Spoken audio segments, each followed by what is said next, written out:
a cornerstone in promoting Italian language and culture in the city.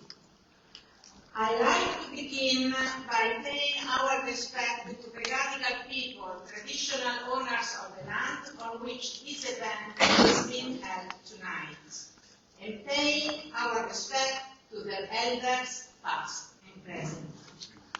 This evening came to light in celebration of the National Day dedicated to Dante Alighieri, which is celebrated worldwide on March 25th. It is said that on March 25th, 1300, it began the journey to give birth to divine comedy, la Divina Commedia. This year, the theme is Dante's Exile, which will be exploring with two brief talks, readings from the Divine Comedy, music, and a docu-film, a documentary and film together. I just noticed we have a very special guest with us today, Dr. Gianluca Robagotti, the General Consul of Sydney. Welcome and thank you for being here.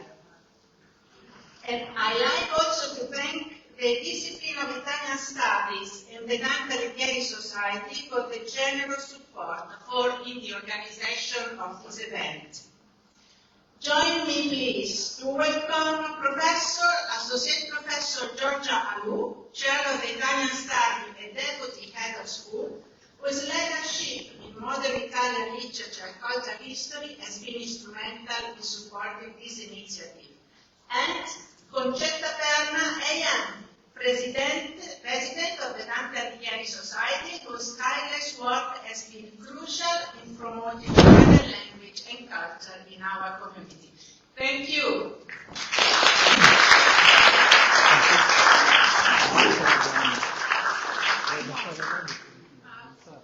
Thank you, Antonella, thank you very much, and good evening, everybody. It is my great pleasure to welcome you to our celebration of DanteDì, dedicated to il Supremo. And then we all know, there is no point to mention you that nel mezzo del cammino di nostra vita mi ritrovai per una selva oscura nella vita della Sudafrica. And how these immortal words through which Dante begins his journey through a kind of metaphorical exile. Once he was banished from his loved Florence, these immortal words 7 centuries later still kind of resonate with us. Because all of us, in one way or the other, we have been bound, or we have left, we have lost something, a physical place, and we all have some form of displacement. The great thing is the cultures who have helped with communication, organization, and culturing, and of course our consulate, Dr. Gianluca Robagotti. I just welcome you again and wish you a pleasant evening.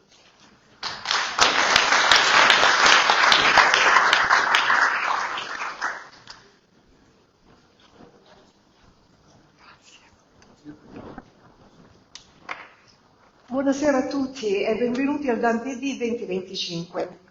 For several years, the Dante Alighieri Society of Sydney has been working to promote the Italian language by presenting the salient keynotes that mark the historical and poetic figure of Dante. In this year, DanteDì, we aimed to combine cultural insights and the lectura dantis with different words and languages. While this may seem distant from Dante at first glance, they not only celebrate his legacy, but also highlight the incredible depth, versatility, richness, and legacy that has legacy, but also highlights the flexibility and adaptability of his work.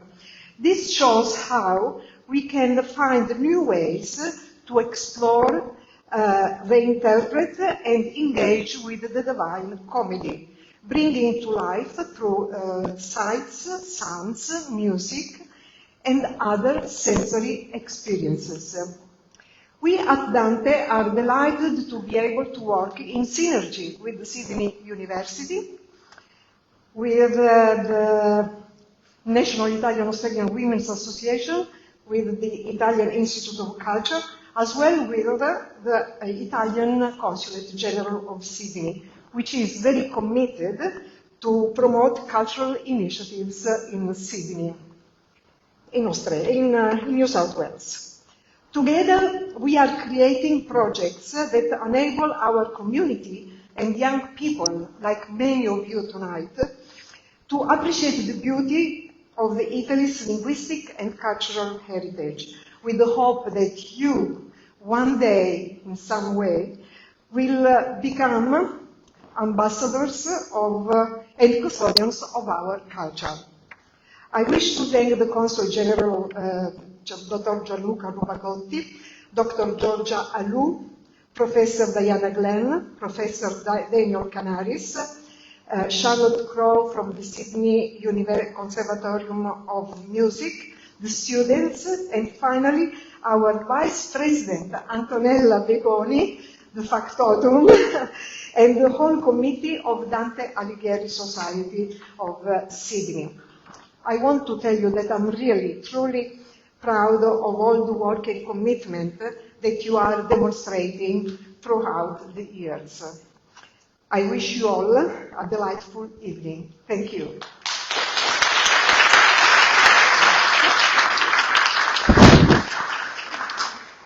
Now, our present speaker of the night, Dr. Daniel Canaris, lecturer of the Italian Studies. Daniel focuses his research on Italian intellectual history from the early modern period and the Enlightenment and the cultural connection between China and Europe.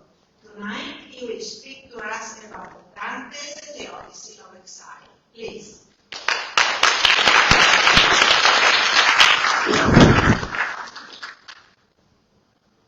So, cast from his native Florence in 1302, because of political squabbles between his fellow dwellers, Dante never ceases to remind his reader of his exilic condition. I am a Florentinus exil emeritus, and a justly exiled Florentine, as Dante proclaims at the beginning of his letter to his fellow exiled Cittadini. At the most fundamental level, exile denotes a political or juridical process whereby a citizen is banished or expelled from his homeland. Yet in Dante, we find an attempt to sublimate exile as an existential or theological condition.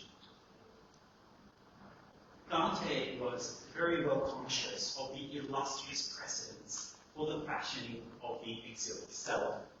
In the Divine Comedy, he compares himself to Aeneas, who, as Vernon remarks at the beginning of the Aeneid, was a propagus fatum, a refugee exiled by fate after the destruction of his homeland, Troy.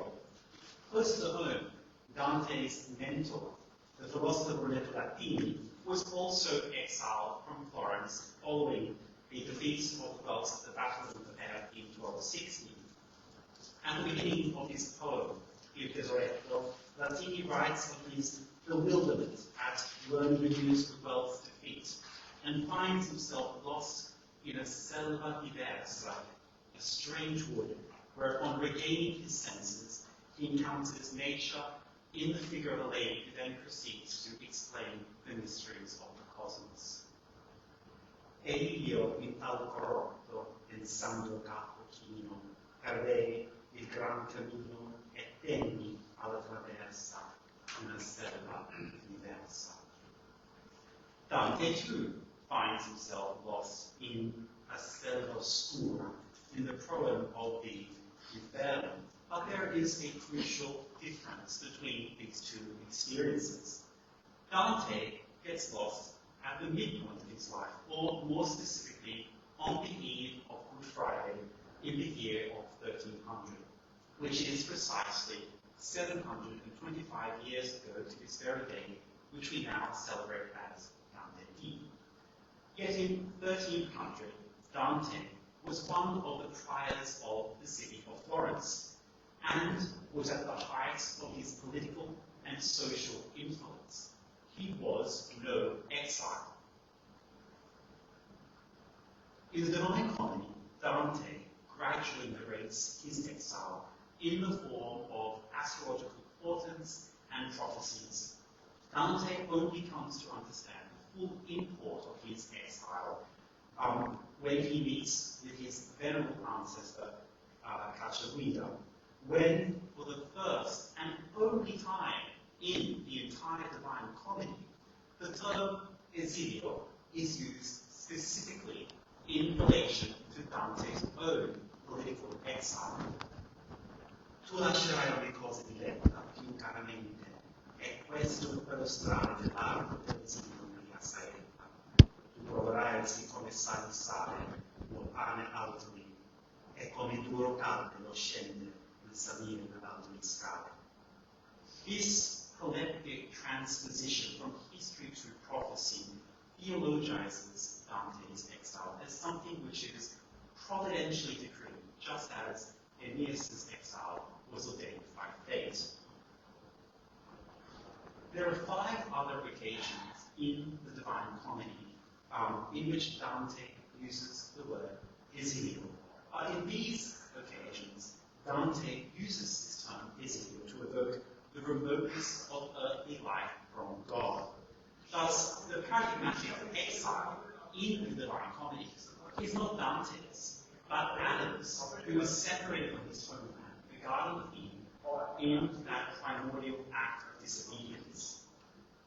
Or, figlio mio, non il gustar regnum, per essere cagione di tanto esilio, ma solamente di far passare il stegno. In the theological tradition of the Church, Adam's sin stained all humanity with a propensity to evil. We might think that the existence of evil is somehow incompatible with the omnipotence of God. But for Augustine, Adam's sin provided the ultimate proof of God's miraculous power to draw good out of evil. Paradoxically, it was better for humanity that Adam sinned than if he had remained innocent. For Adam's sin occasioned the incarnation of God's Son for the redemption of the world. Thus, Adam's sin was celebrated by St. Ambrose as a felix culpa, a happy fault in a hymn that is still sung in the liturgy of the Church today during the Easter ritual. Dante's exile, like Adam's, is a felix culpa. It is not just a punishment, but, as Giuseppe Mazzotta writes, the truth of man's being in history. It is an ascetic experience that everyone must accept and confront in order to achieve redemption. In other words, Dante's exile is a theodicy of exile. As Charles Singleton wrote in a highly influential essay over 60 years ago, the prototype of this exilic conversion is Exodus, the crossing of the Red Sea by the Israelites. In Dante's letter to Camperdown, Dante interprets the departure of the Israelites from Egypt as a moral allegory symbolizing, quote, the conversion of the soul from the grief and misery of sin to the state of grace. This episode is evoked at key junctures in the Divine Comedy through references to the passings of waters. In the very first simile of the poem, Dante compares himself to a breathless swimmer looking back at perilous and impassable waters. E come quei che condena affannato, uscito fuori del tempo dalla riva, si vuole all'acqua peliosa e guarda. Così l'animo mio che ancora fuggeva, si volse retro a rinare lo passo che non lasciò già mai persone. Perilous waters appear again in the tragic tale of Ulysses, who sought to sail beyond the pillars of Hercules in an act of hubristic confidence in his own capabilities. In contrast, the opening scenes of the Purgatorio present us with something which is quite similar to what we have encountered already in the beginning of Inferno 1. Dante notices the trembling of the seas, il tremolar della marina, beside a mountain. But instead of a breathless swimmer, he spies an angelic helmsman effortlessly crossing the waters, carrying hundreds of spirits, all singing in unison the psalm in exitu Israel Vegito, the psalm that celebrates the liberation of the people of Israel from Egypt. The three beasts that frustrated Dante's initial attempt to ascend the mountain are paralleled by the temptations and earthly attachments that make the spirits on the shores of purgatory linger. So, to enact this poignant and lyrical scene, 3 students in our course, in our second year course on love in Italian culture, have volunteered to recite the second canto of Purgatorio in the original Italian. Romy Fanning, Emma Battista, and Kathleen McAllister. And they'll be joined by Charlotte Crowe, a classical soprano, in her 4th year at the Sydney Conservatorium for Music, who's going to be performing the musical references found in this canto and also in the Purgatorio more generally. And so, to maintain the mood of this recitation, I kindly ask everyone to say their applause for the end of the entire continuous performance. So to begin, Romy Fan will be reading from lines 10 to 48, where Dante sees the angelic helmsman transporting the souls to the shores of purgatory. At the point where the souls begin to sing in unison Psalm 114, when Israel went out of Egypt, Charlotte will intone the psalm according to the tonus peregrinus, or the pilgrim tone. So unlike the other 8 tones which are used for singing the psalms in choral and chant, the tonus peregrinus has a different tenement for the 2 halves of the psalm, so thus giving this sense of wandering, which I think is very appropriate to our own tonight.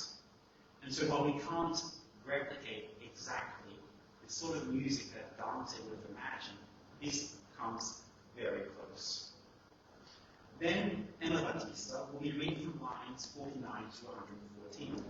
These lines narrate Virgil and Dante's encounter with the souls after they arrive at the shore. Like Dante and Virgil, the souls are bewildered and are lost, and are shocked to discover that Dante is still alive. They start to crowd around Dante.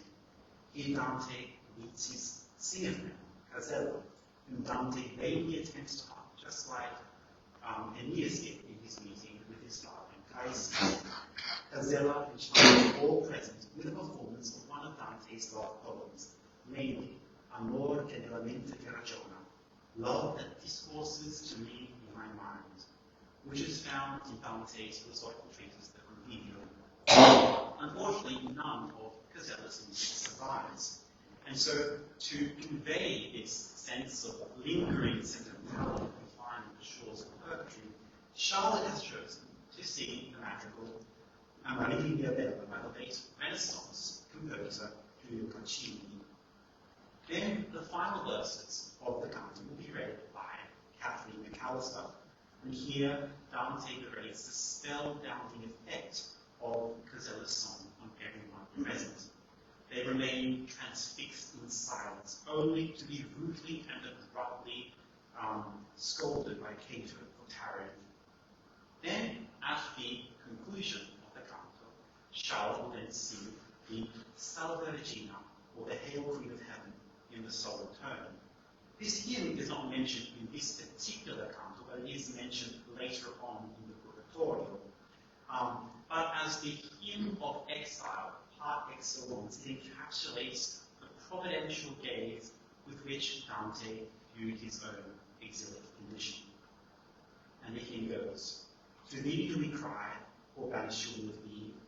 To thee do we sell at our side, mourning and weeping in this valley of tears. And then, most gracious advocate, thine eyes of mercy toward us, and after this our exile, show unto us the blessed fruit of thy womb, Jesus. O clement, O loving, O sweet Virgin Mary.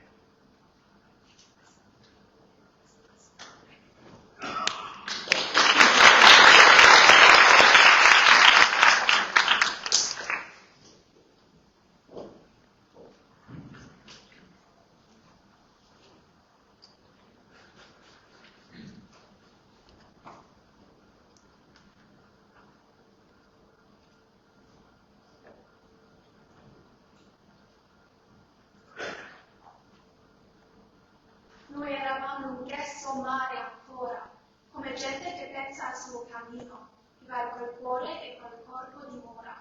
Ed ecco qua, sorpreso da mattino, per i grossi vapor Marte rosseggia, giù, nel ponente sopra il suo marino, puttana padre, su ancor lo veggia, in lume, per lo mar venir sì ratto, che muover suo nessun pareggia. Dal palco mio poco è di ritratto l'occhio, per domandarlo tutta mio, gli vidi più lucente e maggior fatto. Poi, toglie l'alto adesso m'appario, non sapeva che bianco, e di sotto, a poco un altro a lui uscì. Lo mio maestro attorno faccia molto, mentre che i primi bianchi apparverali, allora che vento non voltare otto, gridò, fa che le ginocchia cali, e con l'angelo di Dio piega le mani, ormai vedrai di siffatti ufficiali.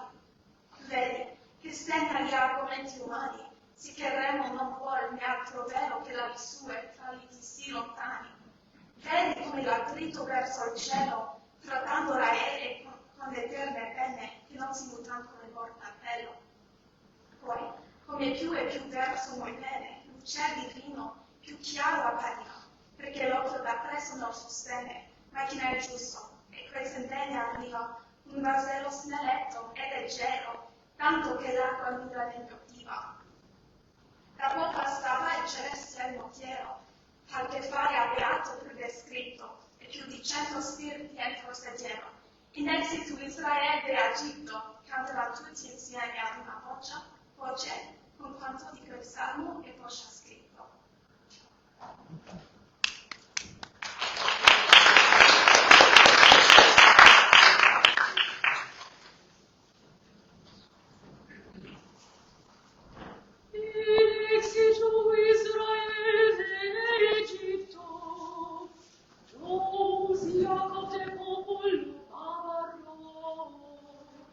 Facta e giura e santificazione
Poi fece il segno loro di Santa Croce, onde essi ci tutti in sua piaggia, ed semplici, come vede e rocce. La nube che rimase lì, selvaggia pareri del loco, gli miravano intorno come colui non le cose assaggia. Da tutte parti sapeva il giorno lo sole, chiave con le sette con te di mezzo del ciotto Capricorno, quando la nove getta alzò la fronte per noi, dicendo a noi: se voi sapete, mostrate nella via di gira con te. E di giro rispose: voi credete forse che siamo esperti di questo loco, ma noi siamo pellegrini come voi siete. Innanzi a voi un poco della via, che voi sia aspra e forte, che non saria mai ne pare gioco. L'anime, che si forni in me a volte per non stirare, chi era ancora vivo, ma riviando di vedere la morte. E come a messeggiare che porta udivo tace la gente per udirlo bene, e di toccare nessuno si mostra schivo. Così ha visto mio sappisare quella infortunate tutte quante, quasi abbiando dire a far stelle. Io vidi il loro traverso errante, nell'abbracciarmi così grande affetto, e mosse me a far posto niente. Poi un gregale, perché nell'aspetto, 3 volte dietro a lei le mani vinsi, e Dante mi tornai con essa aperto. Di meraviglia, credo, mi dipinsi, perché non le sorrise e si restasse, e io, seguendo me, oltre le vinsi. Solamente viste che io costasse, allora conobbi chi era, e pregai che, per parlarmi, un poco starse. Riposami, così come io trombai nel morto il corpo, così stava sciolta. Per un arresto, ma tu perché vai? Castello mio, per tornare altra volta, dove Dio sono, voglio questo bacio, dissi io, ma a te come tanta ora tolta? E devi a me. Nessuno mi ha fatto un braccio, se quel che era quanto e mi piace, più volte mi ha negato questo passaggio. Che di questo vedendo suo si face, veramente di 3 e di attorno, chi ha voluto entrare con tutta pace. Un Dio, che era ora la marina al porto, dove l'acqua di credeva sensata, e diventa fu di cui ricordo. E io, se nuova legge non ti toglie, e muori a gusto nell'amoroso canto che mi solleva da tutte le voglie. Il Dio ti piace consolarmi quando la mia, che consola questa persona venendo qui e venendo tanto. Amore che nella mente mi ragiona, comincio a dire allora si dolcemente, che la dolcezza ancora dentro mi suona.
Lo mio maestro e io e quella gente che erano con lui per rendersi contenti, come nella sua casa probabilmente.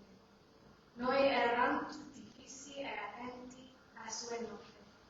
Ed ecco il bello onesto gridando: che è ciò, spiriti lenti, la negligenza? Quale stare è questo? Corretta il monte a spogliarvi lo scoglio, che se non lascia a voi vi manifesta. Come quando viene guidato l'olio di colombi allunati alla pastura, quelli senza mostrare usato orgoglio. Se cosa appare onde li abbiamo paura, subitamente lasciamo la nostra pesca, perché assalti da maggior cura. Così video quella masnada fresca, lasciarlo canto e fuggire per la costa, come che va, ne sa dove riesca, nella nostra partita fumentosa.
We are honored to have with us tonight Dante's scholar and expert, Professor Diana Glenn. Professor Diana Glenn is a Sydney leader in higher education with expertise in Dante studies and a strong academic background, holding a Master in Arts from Flinders University and a PhD on Dante from University of Western Australia. She has held prominent roles, including National Head of the School of Arts at Australian Catholic University and Dean of the School of Humanities and Creative Arts at the Flinders University, with experience at the University of Melbourne and Adelaide. Her research focuses on Dante studies, migration, and 20th century Italian literature. She will present Dante in Exile. Please.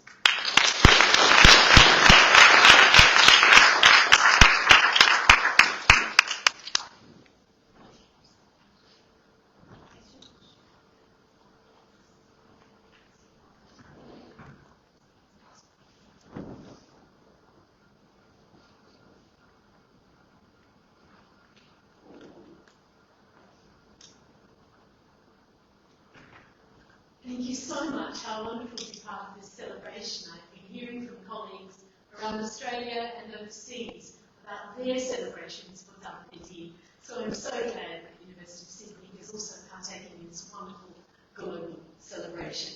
And my thanks to the Società Dante Alighieri of Sydney and the University of Sydney, in particular Antonella and Daniel, who invited me here this evening. So Dante's legacy has endured throughout the centuries. In the year 2021, in the midst of a global COVID epidemic, we celebrated the 700th anniversary of the Florentine poet's death. His death in exile. It took place not in Florence, as many might assume, but in Ravenna. And to this day, Dante's remains lie in the city of Ravenna on the Adriatic coast, in the church of San Francesco. Ravenna, of course, is noteworthy for having been the capital city of the Western Roman Empire from 402 to 476 AD. Nowadays, we honour Dante first and foremost as a poet, although he also wrote prose works, documents and treatises, and very important epistles. His intellectual curiosity was wide-ranging. The theme of death holds a special literary fascination for this poet. The Italian noun al di là translates as the hereafter, the next realm after death. And no poet has explored the al di là as memorably and as famously as Dante, whose legacy we celebrate today on March 25th, Italy's national day of commemoration, known as DanteDì, Dante Day, taking place annually on this day known for Feast of the Annunciation, the date of the Florentine New Year, and the date when Dante's fictional journey to hell begins in his masterly poem, La Commedia, the Divine Comedy, as it's most frequently referred to. So the poetic narrative of the Commedia unfolds within a vast cosmic arena, since Dante's Poema Sacro simultaneously casts its lens over the temporal and the infinite, the very ordinary and the quite extraordinary. The poet offers a vision of reconciliation by casting himself as the central character on an experiential journey of transformation and spiritual revitalization. In the Commedia, the poet calls on his knowledge of the past, his remembered experience of the local people and events, and very many imaginary, universalized scenes, thereby personalizing the poetic journey in a way that is unprecedented for his time. Images of the Florence of Dante's day, with its rising mercantile class and explosive factional political tensions, together with the touch points of the poet's life prior to his political exile, are everywhere present in his writing. This is very much the case in the Commedia, whose narrative sets the clock in a pre-exilic time, in which, from a state of anguish, the protagonist Dante is exhorted to bear a divine message and to relate his experience from darkness to divine light through a totalizing vision. As one commentator has recently asserted, the ties between Dante and the city of Florence remain a living reality, crucial to the identity of the poet. The Commedia is suffused with tales of real-life dramas and imagined reactions by figures from Dante's time, including a verbal excoriation of the wayfarer by Beatrice in Purgatorio 30, and is inextricably linked to the circumstances of Dante's private life and painful exile from Florence at the behest of his political enemies. In order to enter the political life of Florence, Dante firstly joined the Guild of Physicians and Apothecaries, and eventually became a member of the Council of the Hundred, Consiglio del Cento. Florence was an oligarchy where a small elected group exercised control, and Dante was elected to the Council of Priors, which was the city's 6-member executive. This is the highest political office that he held. In 1302, at the height of his political career in Florence, Dante's professional and private worlds collapsed as a result of internal political machinations. By means of the judgment of Dante's enemies, the Black Guelphs, in power in Florence, Dante received 2 court orders, one in January and then another more severe one in March, which ultimately banned him from Florence until he attempted to re-enter the city. He never returned, alive or dead, and never received the laurel crown. Of this fact we are certain, and the fascinating tale of the fate of Dante's remains, Dante's bones, as they're usually referred to, will be mentioned at the end of the documentary that we viewed this evening, and that particular scenario that has played out over centuries has captured the imagination of many over time. Dante's banishment from Florence caused him to suffer and despair, as he tells us in Convivio, since it was the pleasure of the citizens of the most famous and beautiful daughter of Rome, Florence, to cast me out of her sweet bosom, where I was born and bred, up to the pinnacle of my life, and where with her goodwill I desire with all my heart to rest my weary mind, and to complete span of time was given to me. I have wandered like a stranger, almost like a beggar, through virtually all the regions to which this tongue of ours extends, displaying against my will the good fortune for which the wounded one is often unjustly accustomed to be held accountable. And you'll see in the documentary this evening they take that theme of the wandering beggar. As Daniel mentioned, Pachaguida, Dante's ancestor, bluntly tells the wayfarer how painful his exile will be. And Daniel, you've already read that so beautifully, so I won't read it again. But here are those amazing words about how bitter it is to taste another's bread and to climb the stairs in an unknown place where you feel that you can never recover your home, your identity again. At the same time, Pachaguida adjures him, tutta tua visione fa manifesta, let all that you have seen, and he means in this journey, during this journey, be manifest. Dante obliges by presenting his fictional journey in the Florentine vernacular, whereby his account is impelled by the dynamic forward motion of Death's anima with astonishing effect.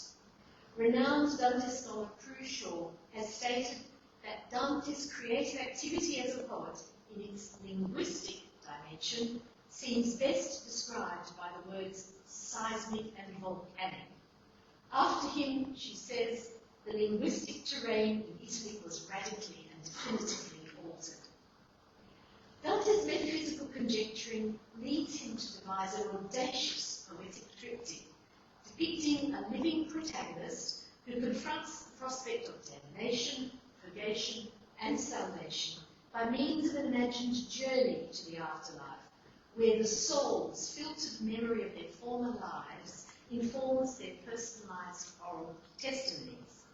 Memorable for its exploration of universal questions encompassing doctrinal, political, philosophical, literary, and scientific themes, and the important notion of pilgrimage and exile, Dante's Commedia offers an intense exploration of the labyrinthine workings of the human psyche, its affective peregrinations and most deep-seated desires. In the dramatization of the desires of both the living pilgrim and the souls with whom he engages during this journey, Dante poet focuses on the individual and localized settings within a universalized meta-narrative that takes in all creation, the life-death cycle, a divine vision, and the ultimate spiritual quest among the kingdom of the dead. Firstly, Dante poet devises a journey through hell, through Inferno, which is located at the centre of the earth, followed by a journey conducted at the outermost reaches from its place of origin, an ascent up a mountain located in the Antipodes where no living being resides, and lastly a journey beyond the planetary atmosphere to the deep outer reaches of space.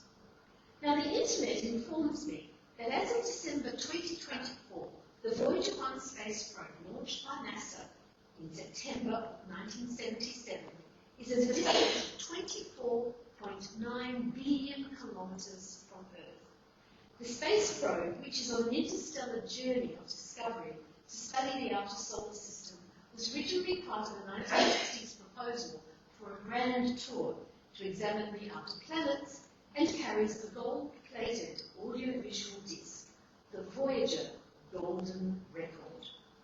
The Golden Record includes an array of images, sounds, musical compositions, multilingual greetings, and scientific information. I like to think that over 700 years ago, Dante composed his own poetic Golden Record, transforming himself into a fictional space traveller in the Paradiso, an emissary from Earth minus a spacesuit who moves effortlessly through the heavens in a metamorphosed state and saw a vision of God.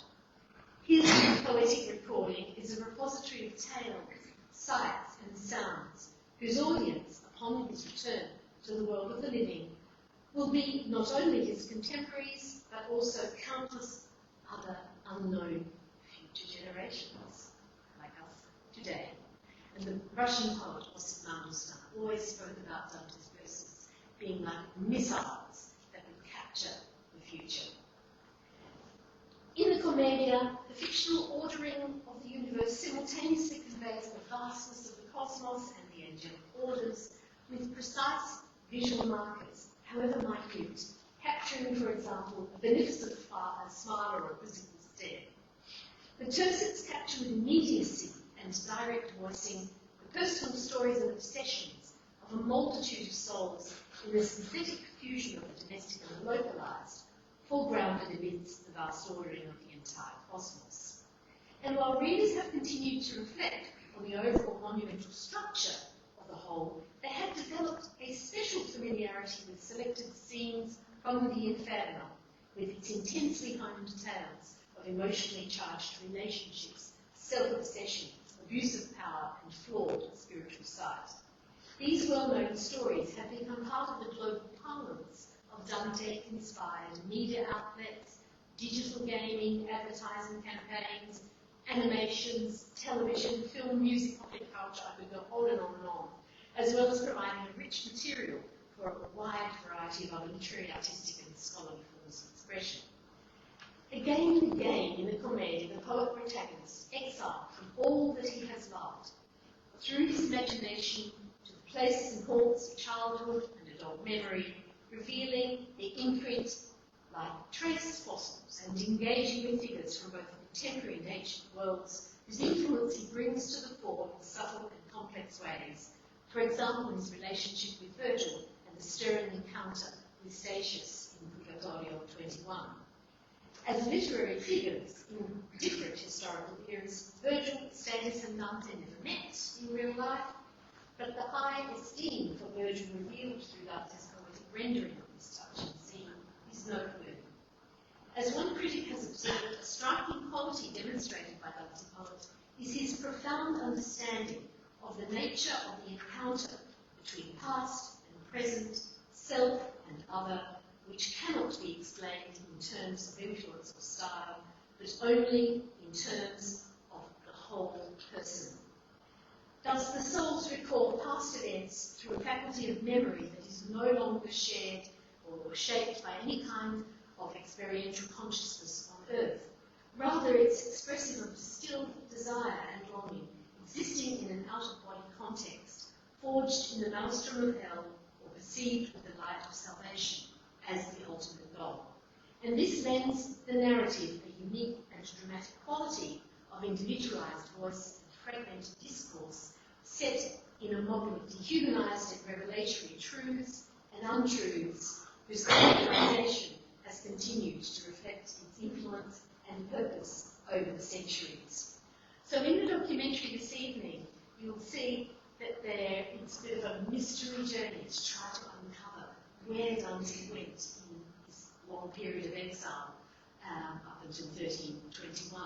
He was given refuge by a number of hosts, Camperdown della Scala, in Verona, and in Ravenna, Guido Novello, Lenta, and other people, the Morello family, the Conti Guidi. He wandered everywhere, but there is no precise documentary evidence about where exactly he was as an exile. And so we really rely on the parliament, his letters and his works to allow us to do that exploration of who Dante, the exile poet, might have been. The soul shaped by spiritual consciousness on earth, as I've said, and Dante, an exile poet, was never able to return home and composed this epic narrative, unprecedented for its time, that transformed existing practices in order to create new forms of poetic transmission. The poet delves deeply, portraying the triggers to action and the complexity and specificity of those emotional and psychological states of the souls who, in his individual stories, maintain that elemental connection with the former living self, even as Dante Pilgrim searches for his own sense of community, his spiritual connections, belonging, and identity.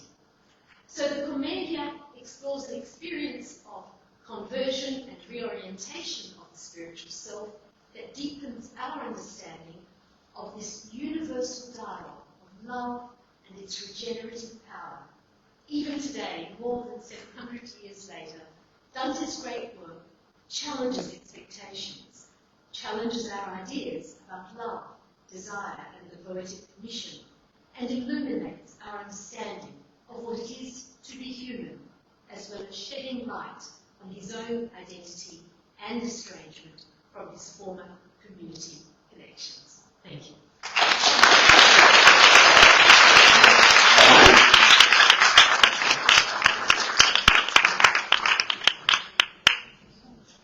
Before we start the movie, feel free to grab a drink or some popcorn, and then we proceed to show the movie for tonight.